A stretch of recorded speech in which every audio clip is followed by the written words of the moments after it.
Good morning, everyone, and welcome back to the bakery. Do you like Souls-likes? I personally think the genre has been severely watered down in the last couple of years, but ultimately I do too. So today, let's venture through the only Souls-like I've ever played, and I've played a lot of them, that I think outperforms anything Fromsoftware has ever made. Lies of P, or should I say, Lies of Peak. We're going to be running it with only a rapier. Buckle up for the sweetest ride and prepare to have your mind blown wide.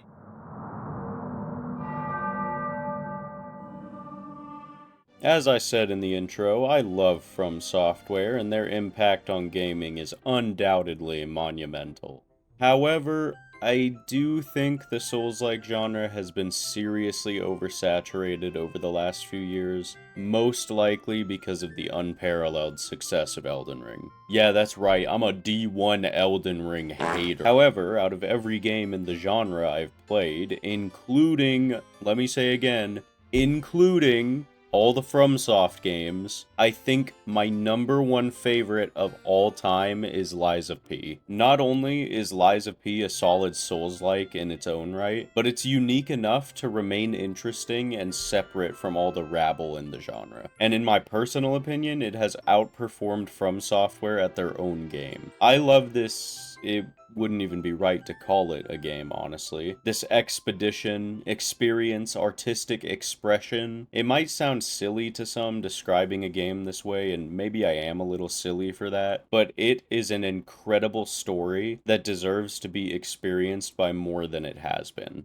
A story with phenomenal music, atmosphere, and above all else, the most important thing for me, exciting and satisfying gameplay. Lies of P is easily a top 5 game for me, alongside the likes of Blasphemous 2 and Shadow of the Colossus, another two of my favorite games of all time. I do also just want to say, now that my little rant is over, I'm not sponsored by Team Nyawix, or however you pronounce it at all. Enough of my glazing for this game, though. You came here for a challenge, not my opinions. Here's the rules. First, though, for anybody who hasn't played the game before, we need a long-winded bit of context. Lies of P has a very unique weapon system, which is one of the many core components of its combat. There are plenty of weapons in this game, all of them so different and distinctive from one another that you're bound to find something you like. Typically, in the Souls games, I have 1 or 2 armaments I like to use. In this game, I have 5.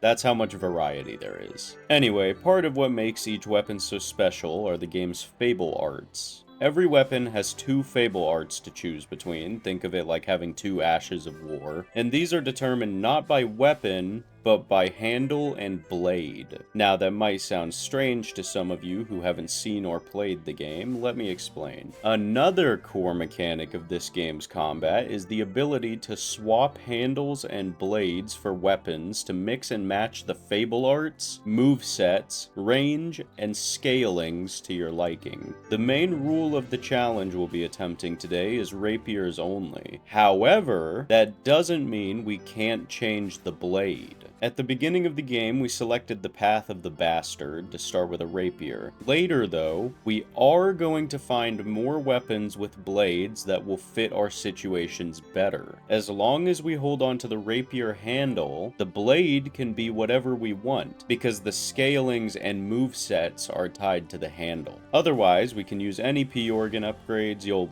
learn about that later. The Legion arms are unusable, which is a whole other can of worms I might make a challenge for, but I am not talking about here. And we can use any healing and buffing items. With all that out of the way, though, we've upgraded our technique, which is just this game's dex stat, and it's time to face the Parade Master. I actually never have used a piercing weapon in this game, and certainly not a rapier. I would only assume, however, that overall Pierce is probably the worst damage type. Generally, you'll encounter 3 types of enemies on your adventures: puppets, stalkers, and carcasses. If I were to assume a physical damage type corresponding to each enemy, I would assume blunt is good against puppets, slash is good against carcasses, and pierce is good against stalkers. The only issue with that is that you encounter far more puppets and carcasses on your journey than stalkers. So, in general, Pierce is probably the worst damage type, but I suppose we'll see, won't we? Regardless, down goes the Parade Master on the first attempt. And this is where we find out that we're a special puppet, because we can lie to get into one of my favorite hubs in all of gaming, Hotel Krot. After getting some exposition about the puppet uprising before making it into the hotel,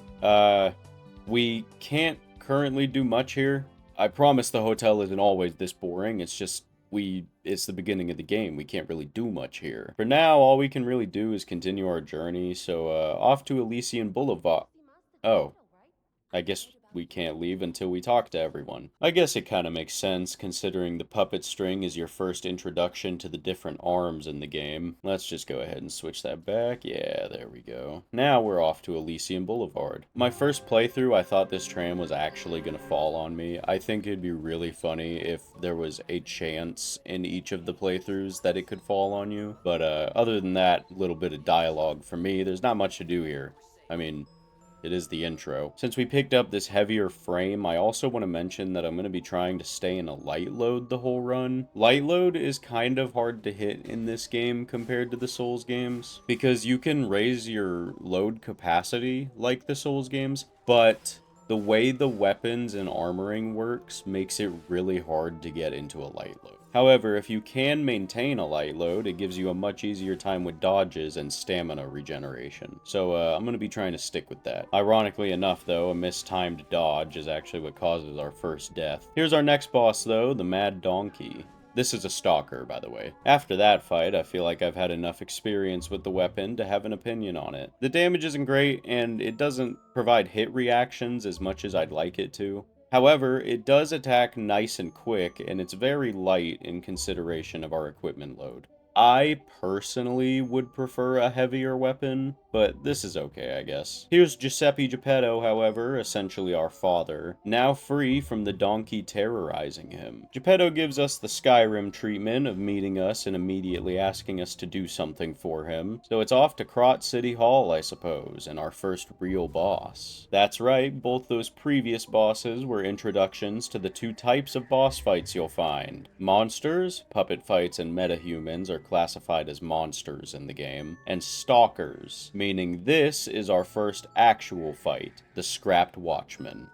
Oh, we're so dead. There we go, easy peasy. The electrical status effect is the most difficult part about that fight. Scrapping that Watchman, though, means we have access to Vanini's factory. However, first, we get to play with our P-Organ a little, or as I like to call it, our Porgan. It's just a perk system. Useful, but not important enough for me to show off every time I use it, so I'll just explain it this once. The P-Organ, or like I said, as I like to call it, the Porgan, has 5 tiers of upgrades in it. Every upgrade has a number of slots that you need to fill to be able to actually use that perk, and that number of slots goes up as you progress through the perk tree. But so you'll see for now, at this point, we have 2 slots. You can fill those slots with more minor perks to get the major perk. The best way to think about it is the perk tree has 5 branches. Each branch is a different tier. Then each branch has 4 twigs, the twigs being the major perks. And then those twigs have leaves, the leaves being the minor perks. And if you have enough leaves, you get the branch.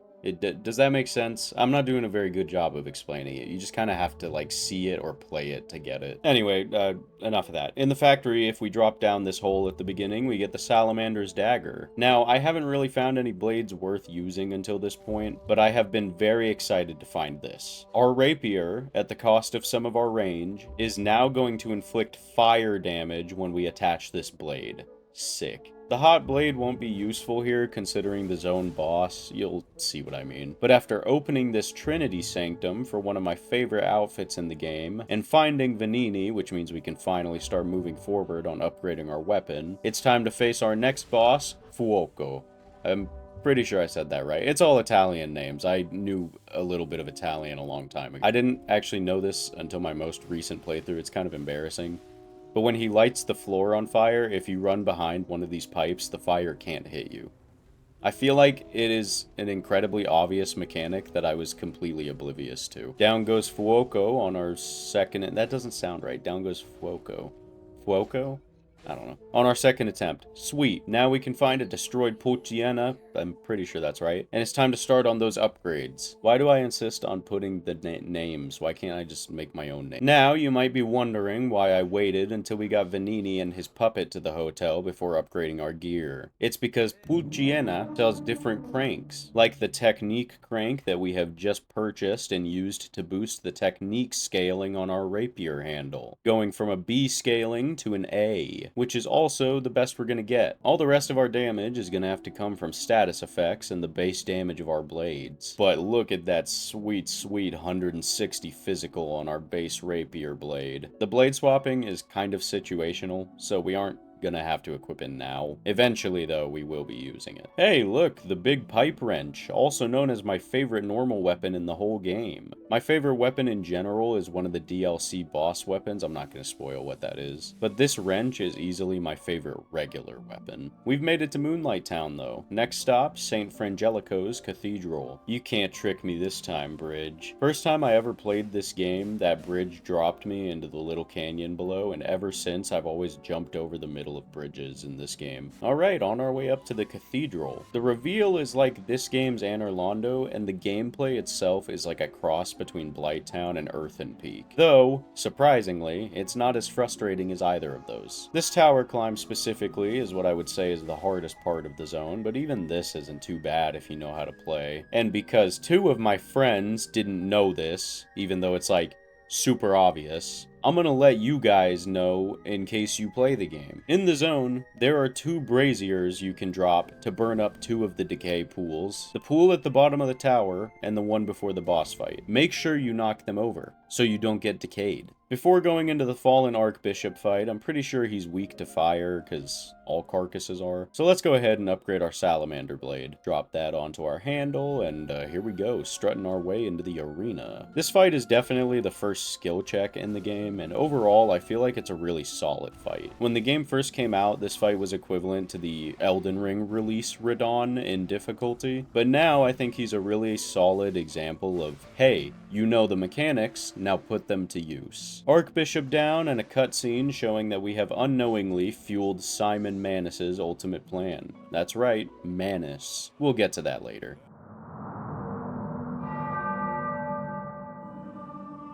Hello, sir. I don't want to spoil his questline for those who haven't played but want to.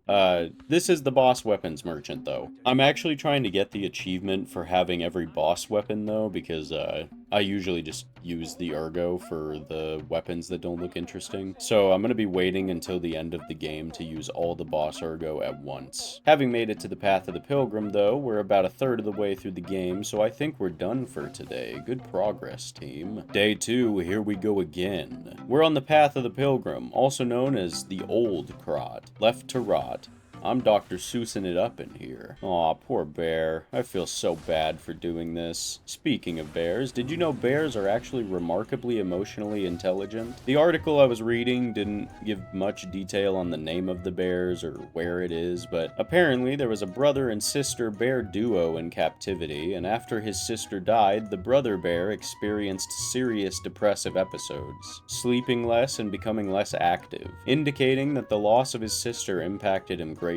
Just another animal who can truly experience the joys and the pains love brings with it. Additionally, brown bears are actually aware they're being hunted now, and they actively take measures and attempts to outsmart the humans pursuing them. Did I mention that bears have the largest brain size relation out of every carnivore? This fact is actually also true in young humans, but playing in especially roughhousing is actually incredibly important developmentally for a bear. The more a bear plays around in its youth, the more independent and successful it'll be as a result. This is actually a rather striking similarity between bears and humans, because rough play with infants and toddlers has been found to result in those kids growing up into more confident and successful people. Just a little extra species fact for you there. I know this animal cookie segment is a little bit long-winded. Can you tell bears are some of my favorite animals? I only have 3 more facts for you though, so we're gonna rapid fire them. First up, the American black bear is actually capable of counting on the same level as monkeys, which is comparable comparable to the proficiency of a human child. I would say likely between 3 and 6 years of age. Secondly, bears actually have an understanding of and display empathy for their disabled brethren,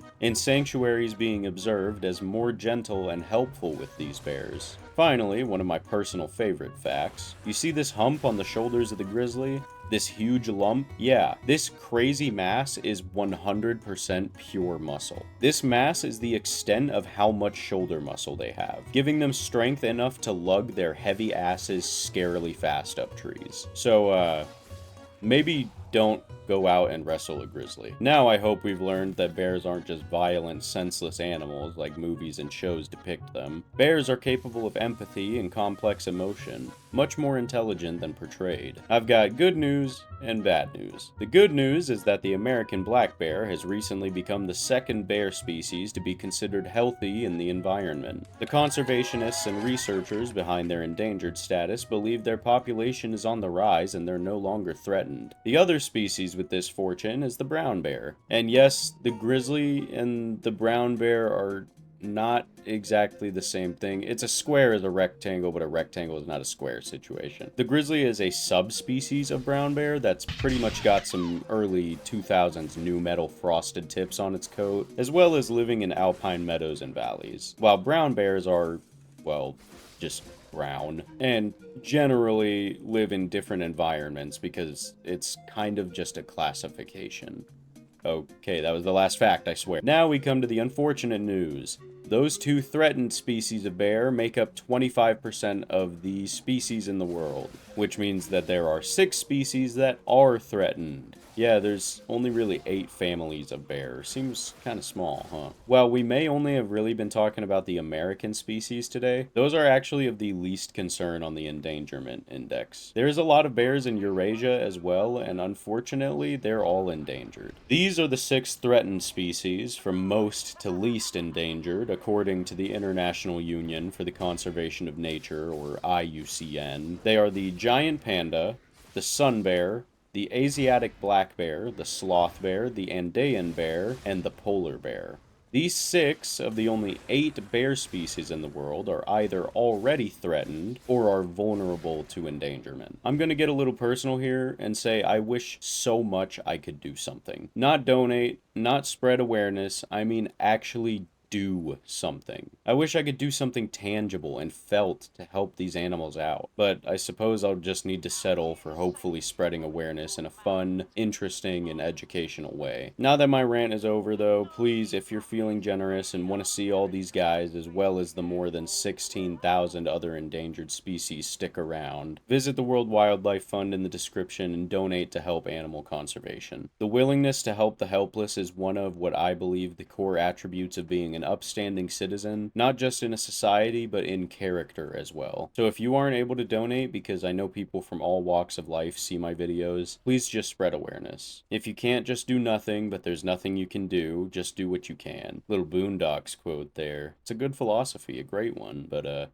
hope somebody caught that reference. Anyway, now that we're through with our incredibly lengthy Animal Cookies session, it's time to face the Black Rabbit Brotherhood. I remember being so upset you couldn't get their outfits when I first played the game, but then the DLC dropped. This fight took a few attempts, mostly just because I suck at Souls-like NPC fights, no matter the game. But it wasn't too hard, all in all. It was decently easy. Let's grab this painting they stole from our dad, and onward back to Hotel Krot. After handing the painting over to our father, it's time for us to make our way to Rosa Isabel Street. Here's the key, and here's the entrance. I also want to say I'm lazy and greedy, so I've decided we're literally only going to use the regular rapier, because I'm too lazy and greedy to find and use upgrade materials on other blades. I can already feel that our weapon needs some upgrades going for it, so I have been keeping in mind how much Crescent Moonstone we've been collecting here. Think of the Crescent Moonstones as large Titanite shards. Here's the lady in white though. The NPC fight I easily had the absolute most trouble with my first playthrough. She was so hard for me. Here though, we're pretty evenly matched, an actual fencing fight.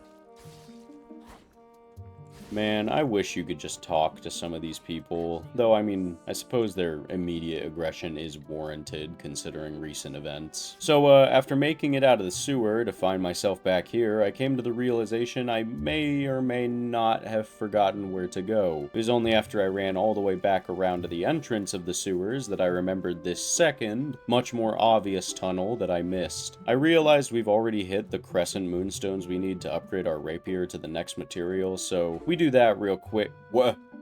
Wait, you can double crank weapons now? I didn't know that. I need to get 2 technique cranks ASAP. Kill a clown, kill a clown, kill a clown, kill a clown. And here we are, the Estella Opera House. Housing what, you ask? Well, maybe if you watch the video, you'll find out. This area is really short. Look. Here we are at the end. Time to face one of my favorite bosses in the game with the best backing track, the King of Puppets. This is the best track in the game.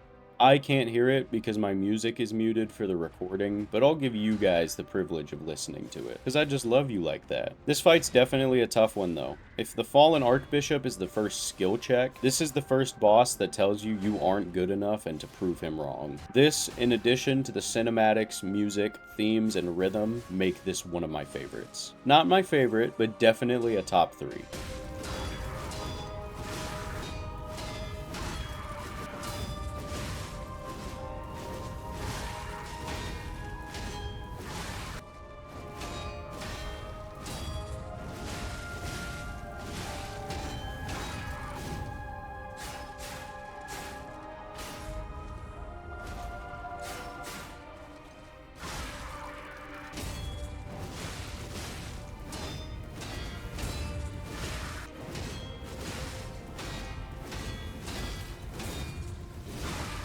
Damn, he's kicking our ass. Break time. Alright, back on that King of Puppets grind. Luckily enough for us, King of Puppets is the hardest boss for a while by this point. The next hardest, in my opinion, is Laxacia, but even she's probably easier, and we're not going to face her for a minute. Man, that was close.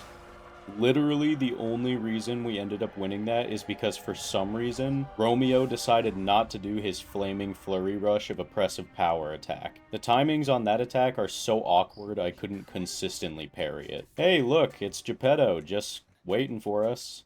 Claiming he could have helped us, but apparently we clearly didn't need it. Think you might need another one of those monocles, old man. Next up, the Grand Exhibition. In truth, I actually love that level. Cairo hates it. I love that place. The area is fun and full of cool new enemies. Victor is a nice, easy break from the tougher bosses. There's cool treasure, a fine honey hidden away. It's a nice area. However, first we have to move through one that I'm not exactly the biggest fan of.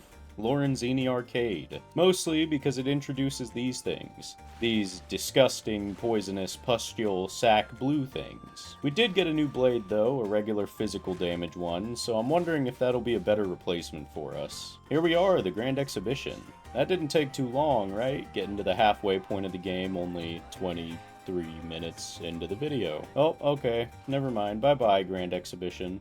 Just kidding, we're still here. I mean, it's giving us almost a 60 damage boost at 2 levels lower, and the same attack speed as before. So, if it's stupid and it works, then it ain't stupid, I guess. As we warped back to the exhibition, I had a thought. I think I might be getting a little bit too lost in the sauce, guys. And this horrific, demented amalgamation of steel and brass is proof of that. We're only allowed to use the base rapier. End of story. I love these enemies. They're so cool looking. Fun to fight, too. Also, you remember that fine honey I said is here? Yeah, this is her. She kinda a little baddie boo thing.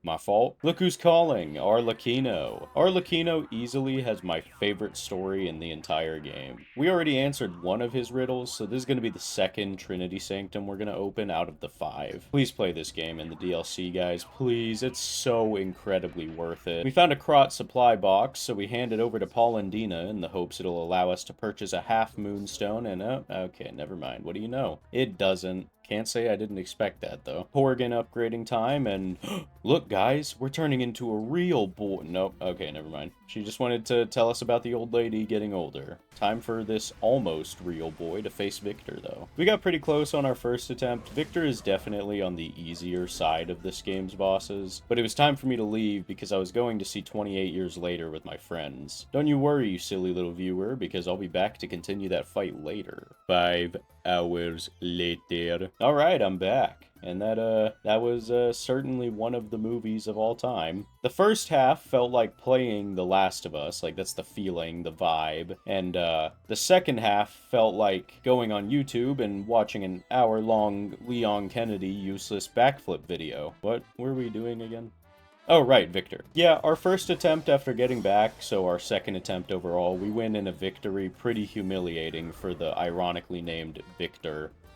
We get our first in-person meeting with Mr. Manus, a rather imposing and threatening kind of, I guess, man. Let's take the tram to the big old puppet graveyard dumping grounds place, though. I figure I might as well finish this zone and get to our next boss before going to bed tonight. It's only midnight already. This area isn't too bad. It's kind of similar to the Swamp of Blighttown, I guess, specifically the walk up to Quelaag's little nest. We will not be talking to this guy because we won't be able to finish his quest, and he's just going to make me sad. All we gotta do now, though, is a little run through this settlement and the spooky catacombs of Carthus skeleton ball things.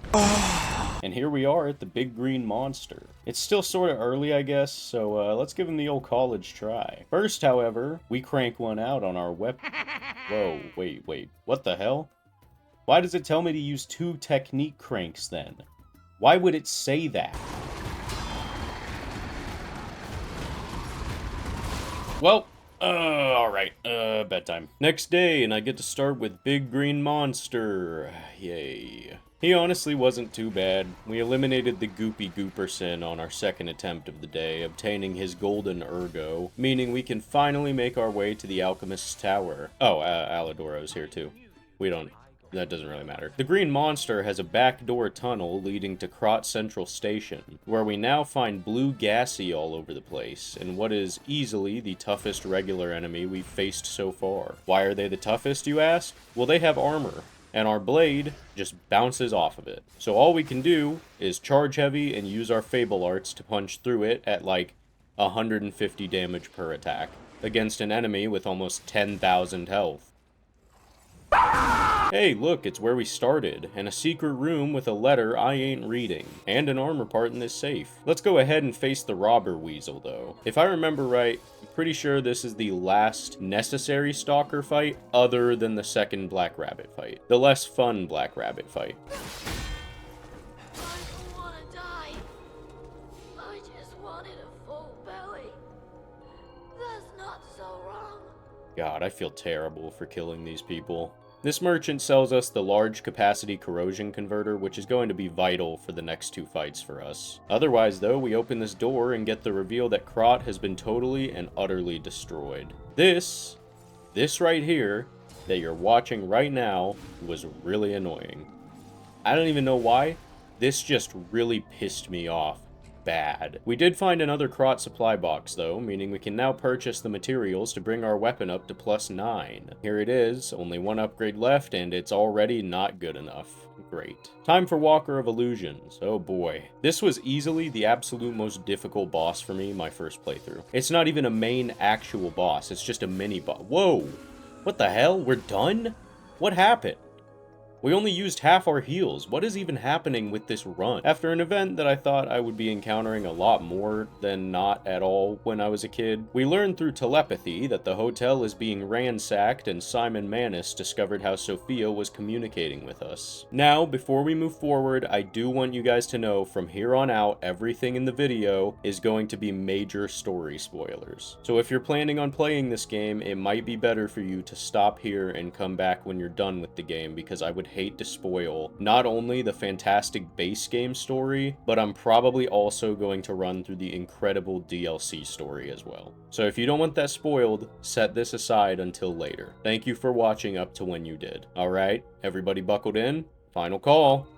Okay, let's go. Like I said a second ago, I might do DLC, but I'm not entirely decided yet. We'll see. I think if I can reach Manus or maybe at least Laxacia by tonight, then I'll do DLC. Only way we're gonna do that, though, is if we continue on to our next boss, which is actually our first boss. Remember the Parade Master from about 30 minutes ago? Yeah. He's back, and he's infected. Simple boss, easy peasy, all that build up for practically no payoff. He did give us our final upgrade material though, so after finding our beautiful hotel all ramshackle and wrecked, we throw this full moonstone into our blade. Sweet, sort of, I guess. Let's repair this, and oh yeah, we have access to the DLC now, I forgot. We'll wait until later to do that though. Let's open up this painting and head to the Relic of Trismegistus, where we have our 4th Arlecchino phone call, and our next boss, the 2nd Black Rabbit Brotherhood fight.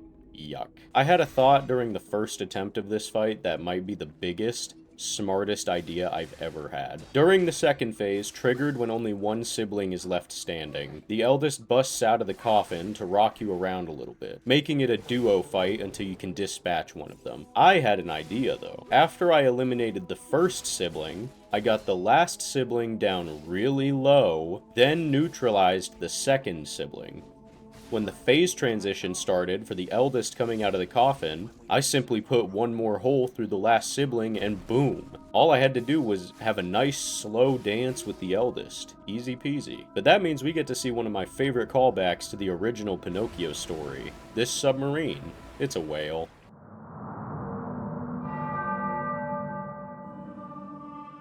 So we've arrived onto the shores of the Alchemist's Tower. I like to see this as being a striking biblical reference. It's themed by the purpose to be close to God, monumental in size and the hubris of man. Almost like a second Tower of Babel, wouldn't you say? As we wander through our memories, those locked away in our heart, the heart of a grieving father's deceased son, we can see the ergo from all around the land being concentrated at the top of the blasphemer's spire. Manus's plan is almost complete, and if we don't stop him now, he'll overtake the breath of the world. After stepping foot into the first hall of the tower, we find the guardian of the tower. This monster holds the high-level alchemist's badge, something we'll need to be able to proceed up the tower. So basically, down he goes. Now, you saw how tall this tower was, right? Yeah, we gotta go up the whole thing. So while we do that, I suppose I'll explain to you the lore of our father, Giuseppe Geppetto. Because to get the inner lore of the story, there are lore pages that you need to pick up and read. Now, I'm only gonna be explaining my understanding of it because I've only read it passively in-game on my normal playthroughs. And while I do make sure I explore every nook and cranny when I play, I'm sure I'm still missing some stuff and all that. Second warning, this is really the final call for story and especially DLC spoilers because I know I do have some actually relevant and correct knowledge of the story that really would be a huge spoiler. Ready?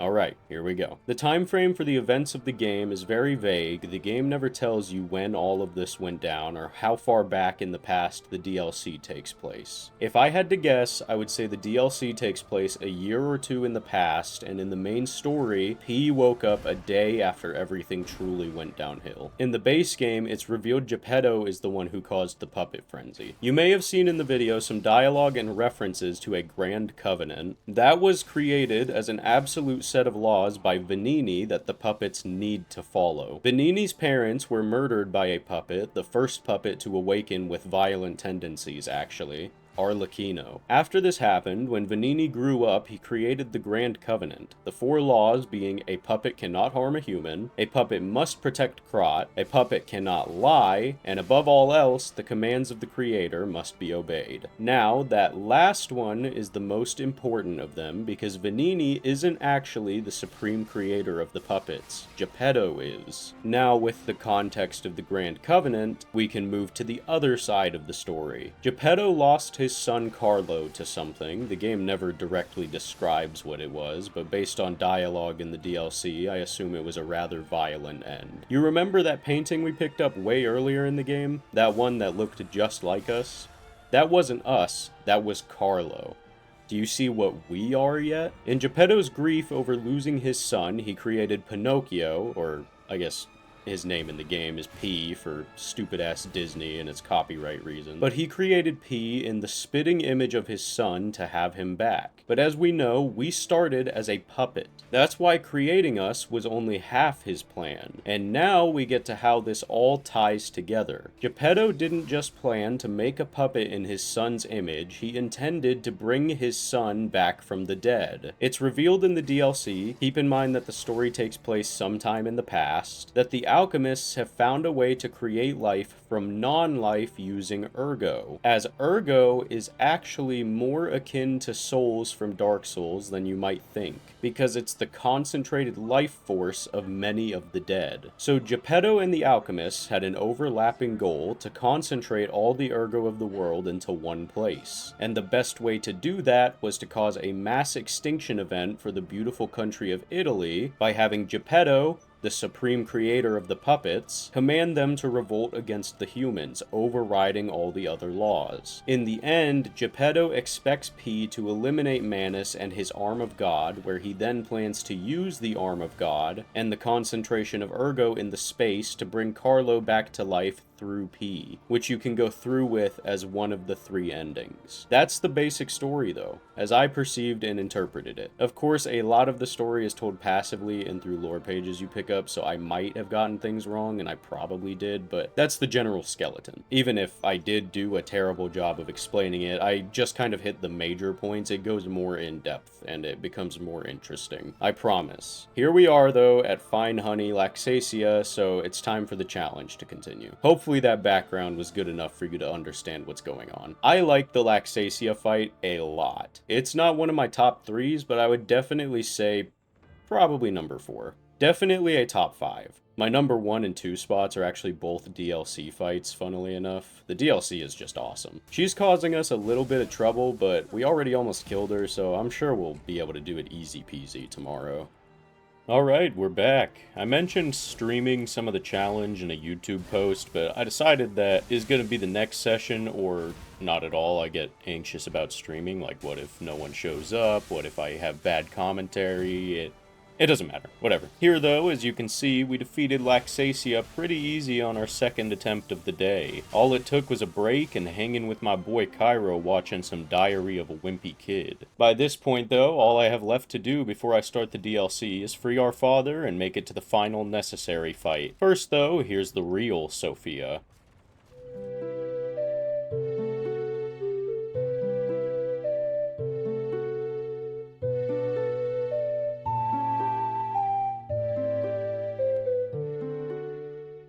A product of Simon Manus's experiments, his own daughter turned into a disgusting amalgamation. I always give her the peace of death, but unfortunately this time I need to let her live for both endings I haven't gotten yet to be available to us.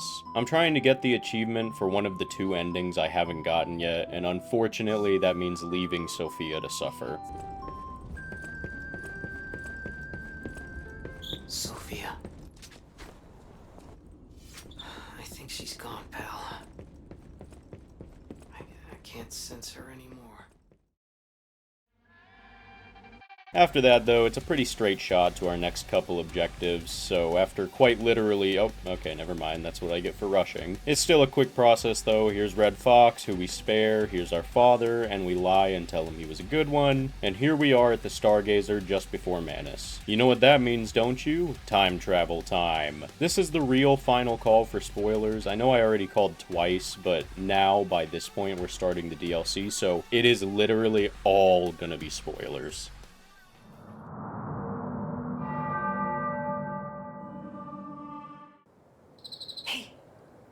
Wakey. Oh, come on, pal, get up. Whoa, it's so snowy and cold. Look at that, there's the zoo.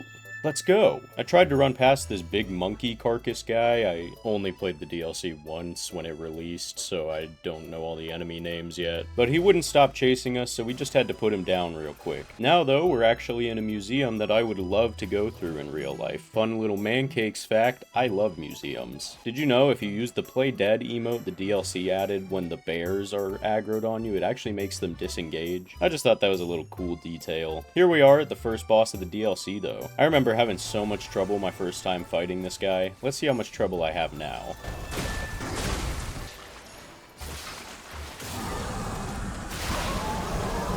Damn.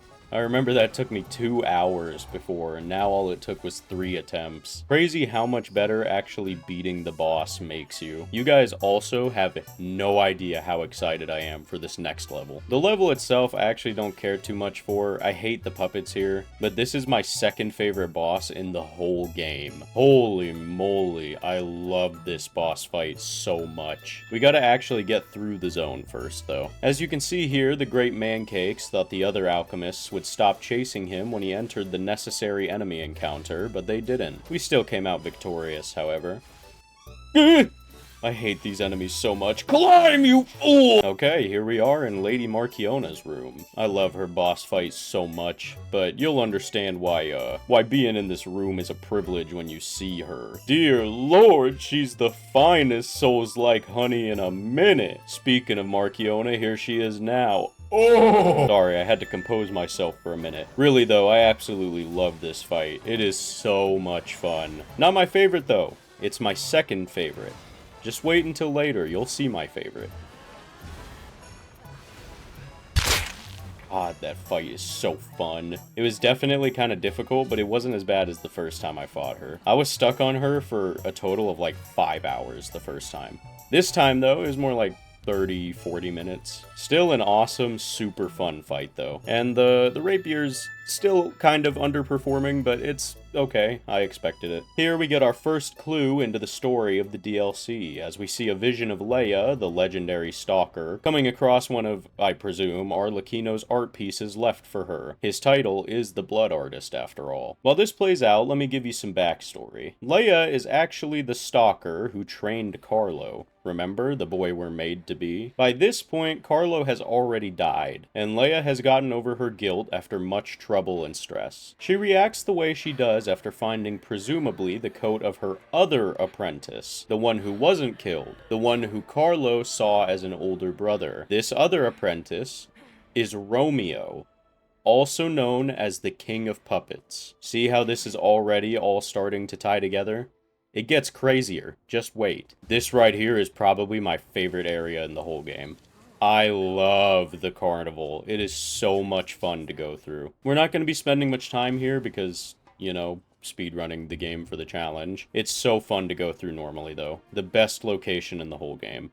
Apparently we need a key. I forgot about that. So up the Ferris wheel we go to grab the key from the top of the carousel. Open says me. Time to take this tram to, where do you think? If you guessed the unopened Hotel Krat, then you would be correct. This is Hotel Krat before it had its grand opening and allowed the public inside. It feels so empty and dead, even when you have all of this hotel's NPCs present. Down we go. Like I said earlier, we're speedrunning this, like I always do when recording. Into the Zelator underground facility, which I just realized this is where the relic of Trismegistus is. Maybe the DLC takes place even earlier than I thought. You know, this challenge is actually making me realize just how short the DLC actually is. Oh, god damn it. Ah, there we go. While we drop down this tower thing, though, as I was saying, this challenge is making me realize just how short the DLC actually is. It's been like an hour and a half, and when you're looking at the necessary boss fights of the DLC, we're already halfway through it. Location-wise, we're 2/5 of the way through. But, like I said, if you look at the actual boss progression, we're already halfway through. Aside from my rambling, though, we got to the bottom of the tower thing, and we're now at our next fight. Another stalker fight. Luckily, there's only 2 necessary stalker fights in the DLC, and one of them is only a stalker fight for half of it. This stalker, though, is Veronique, the leader of one of the 2 clans, specifically the Sweepers, characterized by their use of heavy weapons. The other group is the Bastards, who use weapons like our rapier here, but we'll get to that later. Alright, that was 3 attempts, and Lars Burrito just ended his Dark Souls stream, so good night. Alright, Veronique time. Man, I sure do love NPC fights and Souls-likes. On like our 5th attempt of the day, though, and on a stream with like 2 viewers. Not to brag. Okay. Oh man. We stop Veronique in her tracks, meaning we finally get to move forward to the big ol' Cave of Wonders thing. How does it feel to be lied to? Yeah, I actually forgot that we need to meet the tracker here, and he gives us his bugle. A bugle that we use only moments later for help in the Overseer fight. It wasn't too hard though, which I guess, you know, is to be expected when you essentially have a summon. Here's another cutscene with Leia, all while I go on a spiel about why games should only be $40. $40 for just the game, the standard edition. Should be the absolute most. Now, though, we get to go to the cave I mentioned earlier, a cave full of wonders, really cool enemies, and annoying explosive flying head robots. First, however, apparently we need to talk to Lumacchio. Who is Lumacchio, you ask? I had a chance to introduce you earlier, I just didn't. He's the leader of the other Stalker clan, the Bastards. Don't worry, he'll be back later, wherein I'll talk more about him. You see this guy that burst through the wall? Visually, he is probably my favorite enemy in the whole game. He's also got really cool abilities and stuff. See this guy though? Why do you have to buy a new... Oh, great. Probably because they have like more range or something. That's what it feels like sometimes. Yeah, see, like that. I hate this guy. He kept knocking us off the platform, and I was getting mildly upset. Before too long, though, we get to make our way to what is probably my 5th favorite boss, the Anguished Guardian. This fight was decently difficult when I first did it, but then I figured it out, and it all went downhill for him after that. Easy fight, still super fun, though. We finished him off on, like, our 4th attempt. Onward and outward to the ice-covered sea. Oh, also, that boss is the one that gives you my favorite weapon in the whole game. You'll see later. Well, this was worthless, I won't lie. Good thing we got our endgame fit, though. How's it look? You know, it's...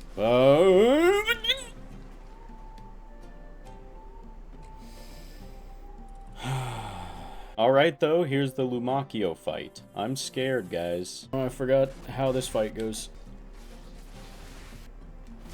Okay, that was embarrassing. Okay, I'm good. Okay, never mind. Throughout the whole run, even earlier in the game, it was doing pretty bad damage. And I mean, it kind of makes sense, like it's a starting weapon, so it's not going to be doing the best damage.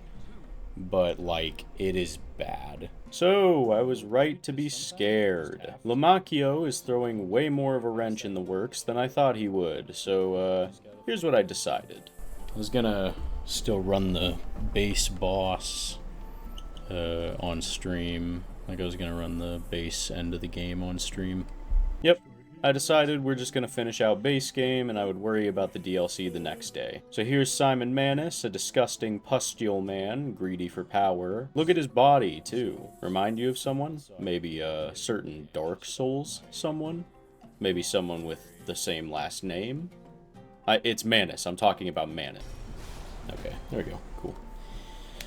Was getting a little worried for a minute there that we weren't going to first try him. And then I'd look like an idiot, look incompetent.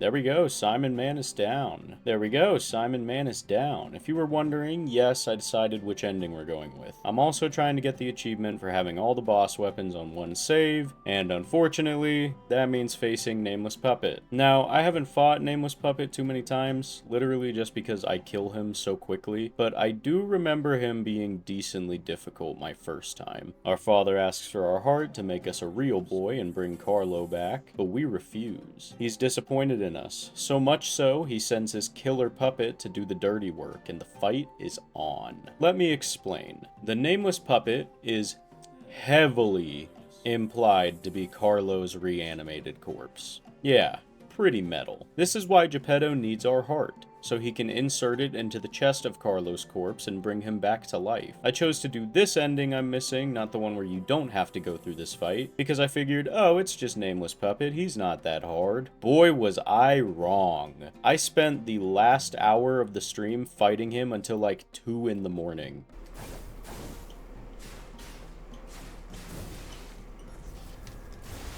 Oh my god, I'm such an idiot.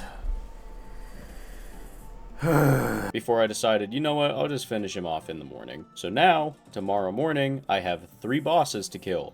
One being a boss I absolutely really have to kill because I'm not going to have come this far with a weapon causing me to suffer so greatly just to fall short and fail now. Good morning, everyone. It is now the next day, and I've decided after taking a deep breath and a good stretch that these bosses are going down to Pound Town. At least the final boss for the base game. And just like that, on our 4th attempt of the day, despite being hair-raisingly close, we were able to eliminate the nameless puppet. It was a rough fight with how low our damage is, but ultimately I still got it. Meaning we have successfully beaten Lies of P with the worst damage type in the game exclusively, and the worst weapons utilizing them, the rapiers.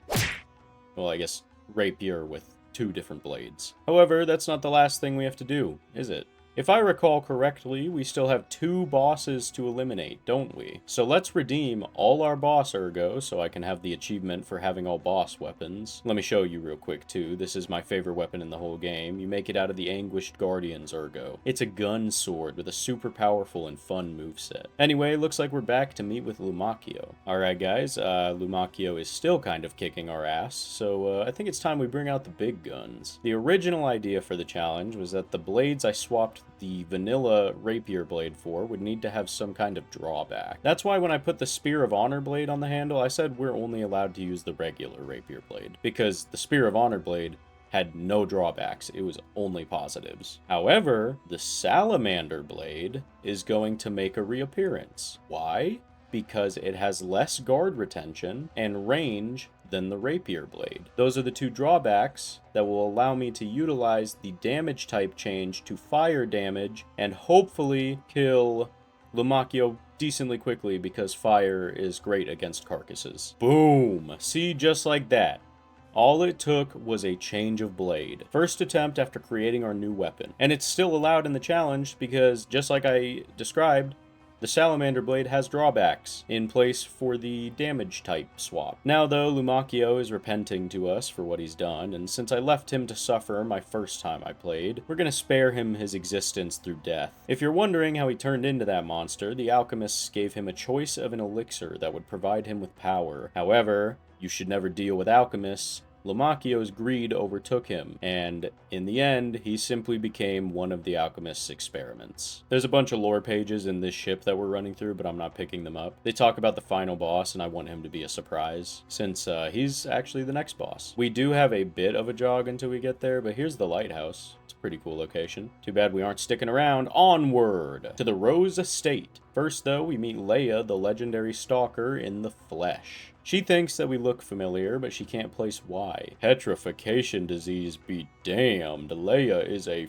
fine honey. Enough of that, though. It's time we run up to the Rose Estate in a very climactic, quite literal uphill battle. When we finally make it to the estate, Leia's disease is getting the better of her, and she needs to rest for a moment. The estate itself has been a massacre. A children's home, the very same orphanage Carlo was surrendered to by Geppetto. Not only that, but as we walk into the main hall, we find them. Romeo's arms, disembodied and created into some twisted art piece. I've been avoiding talking about it, but if you've been paying attention to the lore bits I've been spouting, I did refer to someone called the Blood Artist, and I'm sure if you caught that, you can deduce who did this. This room especially made me incredibly depressed when I saw it. It really hammered home the fact that this is a children's home. It's referred to as the Rose Estate, but its real title is the Monad Charity House. What kind of a monster would wreak this kind of havoc upon not only those wishing to do good, but children as well? Secret bookshelf door, I really want one of these when I eventually make my multi-billion-dollar home in the mountain forests of Colorado. This, though, is where the Arm of God was being held. This is actually also the stone tablet the Arm of God was found in. After moving these bookshelves around, though, we eliminate this infected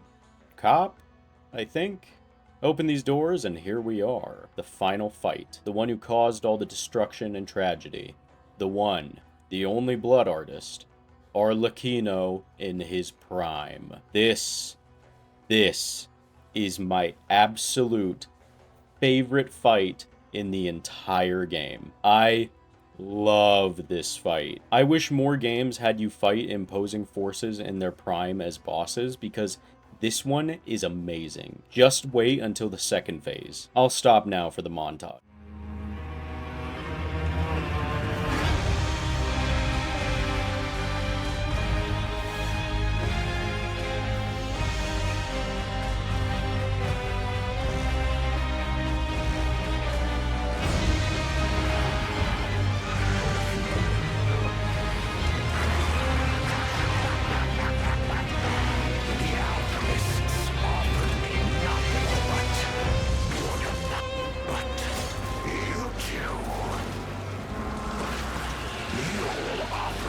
something greater.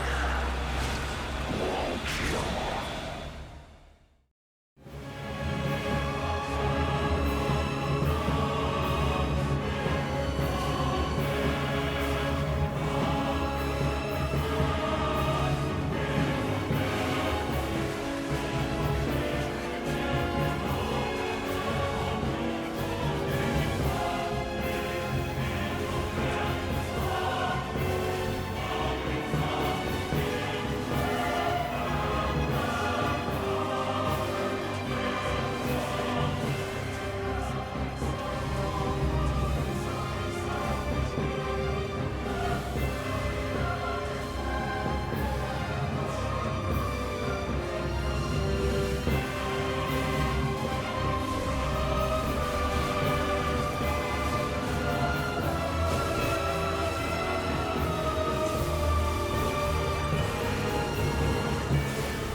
It may have taken like 27 attempts or something, but ultimately the secret to winning was simply a change of our armor pieces. I took off our converter and cartridge to wear a much heavier frame, the most slash resistant liner we had, and the puppet killer amulet. Finally though, Leia saves Romeo as he barely clings on to life, giving us her sword and realizing who we were as we disappear into a cloud of blue butterflies. Meaning not only have we completed the game with only a rapier, but we have also successfully beaten Lies of P Overture with only rapiers.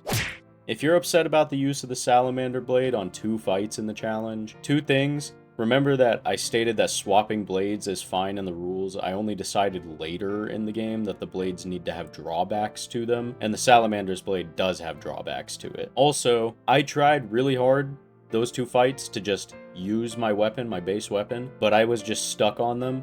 And so I decided we needed to throw some elemental damage in the mix. In fact, the salamander blade on the Lumacchio fight even did a little bit less damage than our rapier did. The only reason we were able to kill Lumacchio with that is because of the fire effect. Ultimately though, this challenge sucked. I'm a big heavy weapons guy. And yeah, this was not it. This is not a big heavy weapon. And additionally, who knew using a starting weapon through the end of a game would be difficult? I think more than anything though, the constant lack of stamina was the biggest thing holding us back. On so many bosses, there were times where it felt like we just did not have the stamina for it. Because perfect guards, even though they don't reduce your health, they still reduce your stamina. And the rapier has horrible guard retention. With a closing scene, however, showing Leia was ultimately slaughtered by Geppetto and his nameless puppet. That's the end of the game and the DLC. So that's about all I have for you guys today. I know this was a really long one. If you're still here through the whole probably hour-long video by the time I'm done editing this, thank you. I appreciate it a lot. But otherwise, make sure you visit the World Wildlife Fund in the description and please play Lies of P. It's so worth it. Other than that, as always, have a fantastic day.